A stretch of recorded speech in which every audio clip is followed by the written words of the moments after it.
নমস্কার, সুপ্রভাত আমার বন্ধুরা, যে যেখানে আছো নিশ্চয়ই খুব ভালো আছো। সবাইকে অনেক স্বাগত জানিয়ে ভিডিওটা শুরু করলাম। আর আজকে যেহেতু রবিবার, তো চিকেন তো হবেই। আমাদের যেহেতু মটন খায় না আমার ছেলে, তো ও রান্না করলে ওর গন্ধটা ওর বমি আসে, ওই জন্য আমাদের বাড়িতে মটন হয় না দেখবি কোনো দিনই। তো ওই জন্য চিকেন হচ্ছে, তো তার জন্য এই যে আলু ভাজতে শুরু করে দিয়েছি। আর আলু ভাজতে তো খুব টাইম লাগে, আর লাল লাল করে আলুগুলো ভাজতে হবে, নাহলে আমার ছেলে আলু খেতে ভীষণ ভালোবাসে। তাই আলুটা আমি লাল লাল করেই ভাজি। আমার ছেলে শুধু না, আমার বড় ভীষণ ভালোবাসে আলু খেতে। আমরা সবাই আলু খেতে ভালোবাসি, তাই তো? তো আমার বড় রসগোল্লার মতো করে আলু খাবে, ও কি টেস্টি।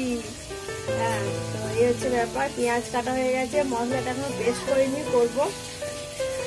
আর শাকটা এখনো বাছা হয়নি, শাকটা বেছে নিয়েছি, কাল রাতে কাটবো। আর ভাতটা একবার হয়ে গেছে, আর একটু হবে, নামিয়ে রেখেছি এখন। আর রোহিত এখন ওই ঘরে বসে বসে পড়াশোনা করছে। আমাদের সবার টিফিন হয়ে গেছে পড়া।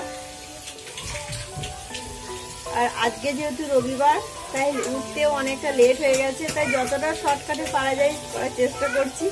রান্না সেরকম কিছু হবে না, ভেবেছিলাম অন্য কিছু করব, ফুলকপি রোস্ট, পনির, চাটনি, ডাল, শাক এসব করবো, কিন্তু আজকে আর হবে না, লেট হয়ে গেছে বলে।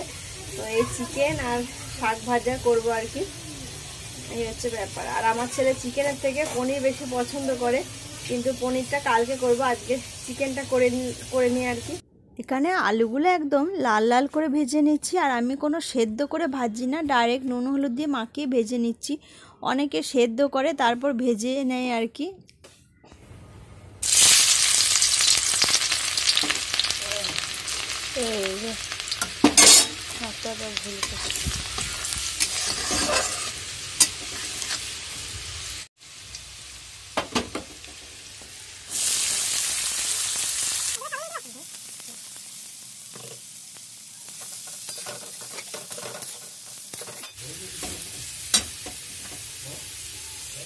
চিকেনটা কষিয়ে ঠিক এই রকম হয়েছে, আর আমি কোনো লঙ্কা ব্যবহার করিনি।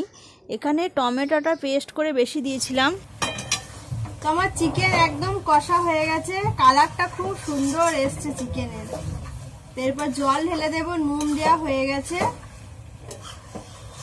আর আলুগুলো একটু পর দেবো, নাহলে আলুগুলো যেহেতু তেলেতে অনেকটা সুন্দর করে ভাজা হয়েছে, তো একদম সেদ্ধ হয়ে গেছে, নাহলে গলে যাবে আর কি। তাই আমি একটু পর দেবো আলুটা। বেশি ঝোল করবো না, আমার ছেলে ঝোল অতটা পছন্দ করে না, তাই একটু মাখা মাখা রসা রসা করবো। তো জল দিয়ে দিলাম।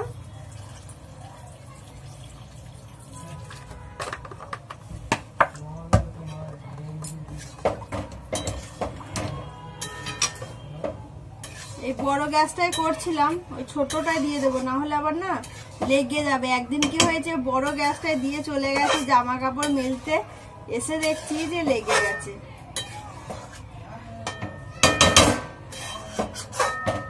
তো চলো এবার ঢাকা দিয়ে দিই।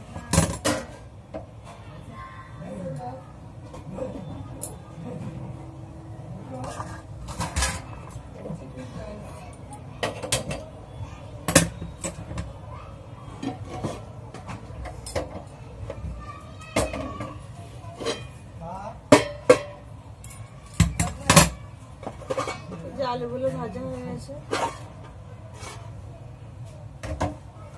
এখানে শাকগুলো আমি ভালো করে ধুয়ে পরিষ্কার করে নিচ্ছি। আর শাক জিনিস দেখবে ভালো করে না ধুলে একটা কিচকিচানি ভাব থাকে, তখন খেতে ভালো লাগে না। আর শাকগুলো হচ্ছে লাল শাক, তো এই শাকটা আজকে সিম্পলভাবেই করবো। অনেক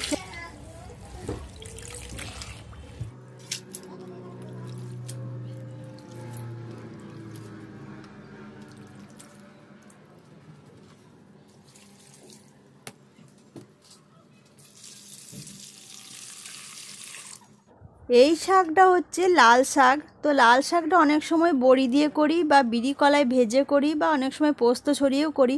যেটা দিয়েই করি ভালো লাগে, খুব সুন্দর খেতে।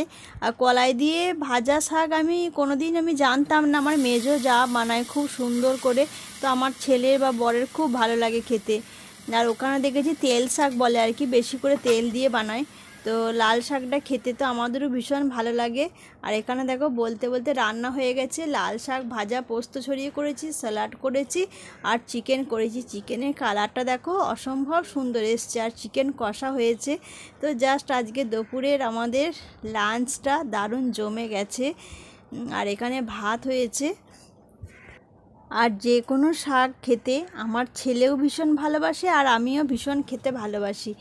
আর লাল শাক ভাজাটা দেখো ভাত দিয়ে মাখাচ্ছি, আর একটা কি সুন্দর লাল লাল রঙের রং হয়, তো আরও বেশি সুন্দর লাগে। তো আমরা এখন বেরিয়েছি একটু মার্কেট যাবো, তো তোমাদেরকে দেখাবো এই মার্কেটটা ঘুরিয়ে। এবার রোহিতের টিউশন আছে বলে রোহিত গেছে টিউশন 4টে থেকে, 6টার সময় ছুটি হবে। তো আমি আর বর্মশা বেরিয়েছি, আর আজকে বর্মশাকে দিয়েছি ভিডিওটা করতে, যেহেতু আমি ভিডিও করতে করতে পড়ে যাই বলে আর কি, বলো তুমি ধরো ফোনটা। তো চলো দেখতে থাকো ভিডিওটা, আশা করি তোমাদের ভালো লাগবে। আর 5:30 আশপাশ এরকম কিছু বাজবে। আর হেঁটে হেঁটেই যাচ্ছি, ভালো লাগছে বলো। অটোয় করে বলছিল যাওয়ার জন্য, বললাম না চলো আজকে ছুটির দিনে একটু হেঁটে হেঁটে যাই, ভালো লাগবে। আর আমার পাটা একটু তাড়াতাড়ি ঠিক হয়ে যাবে, না হাঁটাহাঁটি করতে পারলে না পাটা শেষে একদম হাঁটা চলাই বন্ধ হয়ে গেছে। আর ক্যামেরাটা নড়ছে দেখো, ধরতেই পারছো না ঠিক করে। বলছিল আমি ধরবো না, না না একটু ধরে দাও তুমি। তো এই হচ্ছে ব্যাপার। কোথাও গার্ডেন মার্ডেন যাইনি, আজকে একটু হাঁটতে মার্কেটে যাবো, একটা কিছু জিনিস পছন্দ হলে নেবো, ওই জন্য আর কি। তো চলো ভিডিওটা দেখতে থাকো। যাওয়ার পথে দেখছি এখানে স্কুটি বাইকের একটা দোকান ওপেন করছে, আর কত সুন্দর সাজিয়েছে। গোলাপ ফুলগুলো দেখতে কি সুন্দর লাগছে, যদিও নকল।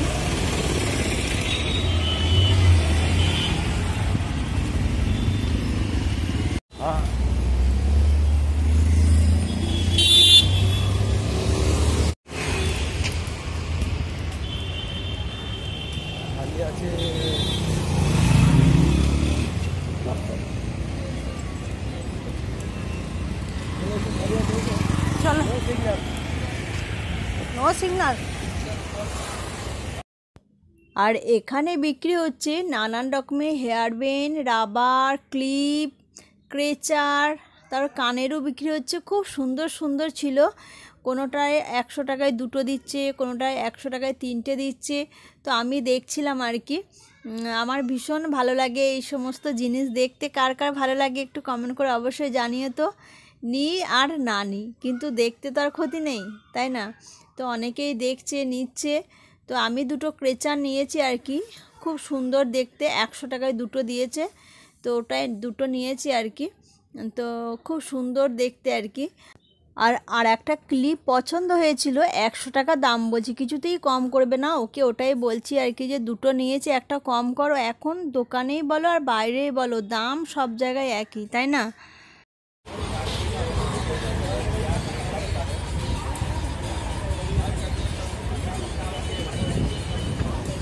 হ্যাঁ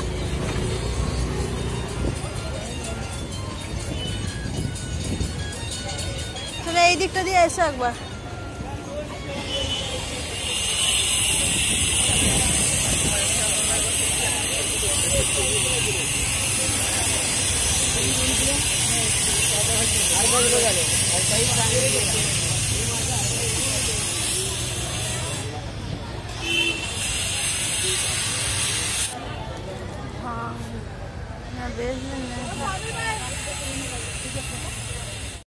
এই দোকানটায় আমি ঢুকেছিলাম একটা গোল্ডেনের ব্রেসলেট নেওয়ার জন্য।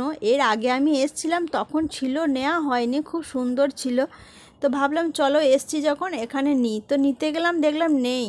তো আর এখানে দেখো জুতো, দেখো কত সুন্দর সুন্দর কালেকশন, 250 থেকে 300 টাকা করে দাম বলছিল। আমি নিইনি, জাস্ট দেখছিলাম। আর ব্লাউজগুলো দেখো এত সুন্দর সুন্দর দেখতে, 400 টাকা 500 টাকা 600 টাকা করে দাম বলছিল।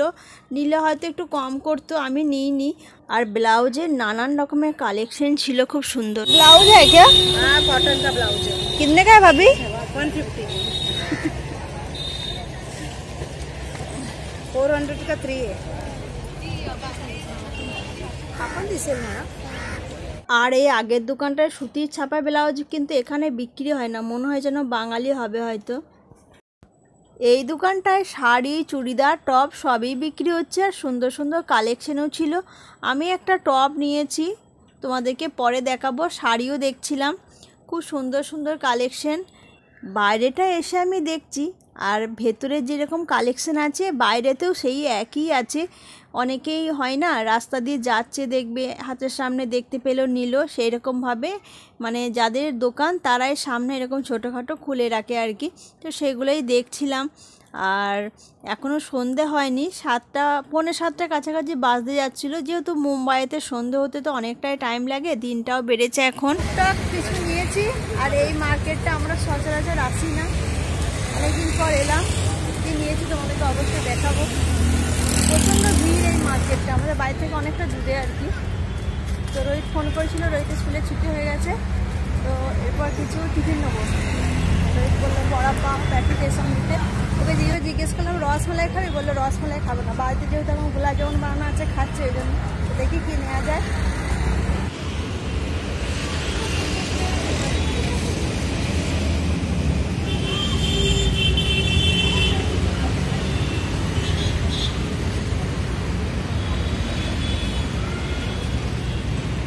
ওইদিকে যাবে তো না? চলো আমি এইখানটা দিদি যাচ্ছি, যাবো পার দিয়ে। চলো দাঁড়ান, চলুন নিয়ে নাও। হ্যাঁ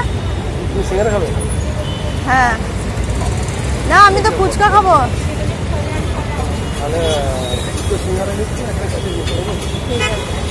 তুমি আর ওই যেটা খাবে সেটা নাও।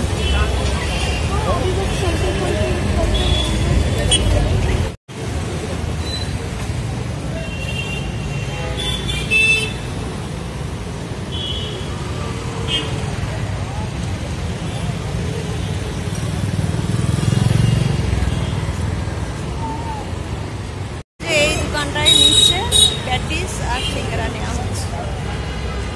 সব পাওয়া যায় এই দোকানটায়, পিজা বার্গার সব কিছু পাওয়া যায়। আর এই দিকটায় জুস, ওই দিকটায় মোমোস সব পাওয়া যায়। আর এই দোকানটাতেই কলকাতার মতো ফুচকা পাওয়া যায়। আসলে এখানকার ফুচকাগুলো কেনা বিক্রি হয় তো ওই জন্য অতটা টেস্ট হয় না। আর আমাদের ওখানে ফুচকা বাড়িতে তৈরি করে বানায়। আর এই যে দাদারা বানাচ্ছে ইনিও বাঙালি, ওই জন্য বাড়িতে তৈরি করে বানায় তো টেস্টটা বেশি হয়। আর আমাদের ওখানে আলু দেয়, আলুর সাথে কত সুন্দর মশলা দেয়, তো ওই জন্য আমাদের ফুচকার স্বাদ আলাদা। আর এখানে মুম্বাইতে ফুচকা ঘুগনি দিয়ে তৈরি করে, আর চাটনিটাও আলাদা। আমার তো মোটেও ভালো লাগে না। আর অনেক দিন পর ফুচকা খেয়ে যেন মনটা এত ভরে গেল, মনে হলো যেন হ্যাঁ কিছু একটা খেলাম। তো এই দোকানটায় ভিড়ও হয় প্রচুর, আর দামও সেরকম, 40 টাকায় 5টা ফুচকা। তো মাঝে মাঝে এসে খেয়ে যায়। এর আগেও আর একবার খেয়েছিলাম, যখন এই দিক দিয়ে আসি তখন খাওয়া হয় এই দোকানটায় ফুচকা। খেতে যাও তো, তুমি খেলে না, একটা মিস করলে। এতবার করে বললাম একটা খাও, খেলো না। আর মনে হচ্ছে যেন আর একটা প্লেট খেলে ভালো হতো, কিন্তু 40 টাকায় মাত্র 5টা খেয়ে গিয়ে পোষায় বলো? এত টেস্টি। আর এখানটারই বাঙালিদের ফুচকা পাওয়া যায়, আর বাকি সব এখানকার যেগুলো পাওয়া যায় না ফুচকা, একদম ভালো লাগে না আমার খেতে। আর রোহিত তো বারে ফোন করে যাচ্ছে কখন ঘর আসবে, ওই জন্য চলে যাচ্ছে তাড়াতাড়ি। আর ওর একা একা একদম বাড়িতে থাকতে ভালোবাসে না। আর এতদিন পর মুখটা ভালো লাগবে খেয়ে দে। এতদিন পর ফুচকাটা খেয়ে মনটা ভরে গেল। তো চলো বাড়ি যাই, যে কথা হচ্ছে।